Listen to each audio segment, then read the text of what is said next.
In today's video, I'm going to teach you how to group objects in Google Slides efficiently and effectively. Grouping objects is a simple yet powerful tool that can help you organize your slides more coherently and streamline the process of moving or resizing elements.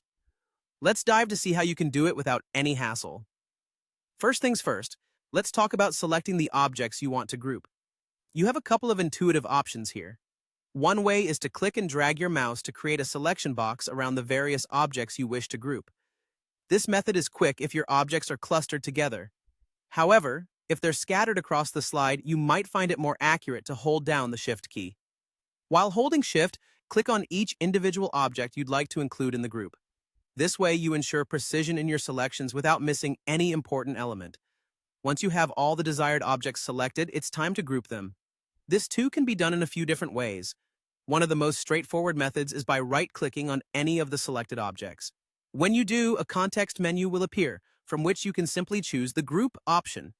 If you're more of a menu navigator, look to the top of your screen, where you'll find the Arrange tab in the main menu.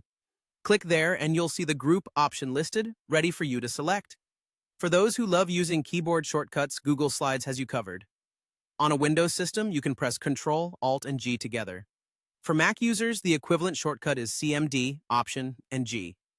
Using these shortcuts can save you time and make the process even smoother, especially if you frequently find yourself grouping and ungrouping items.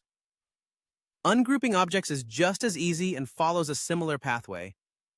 If you need to ungroup, simply right-click on the grouped object and select Ungroup. This will give you back individual control over the separate items.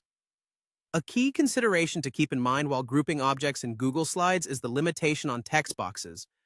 Unfortunately, Google Slides does not currently support grouping text boxes with other types of objects like shapes or images.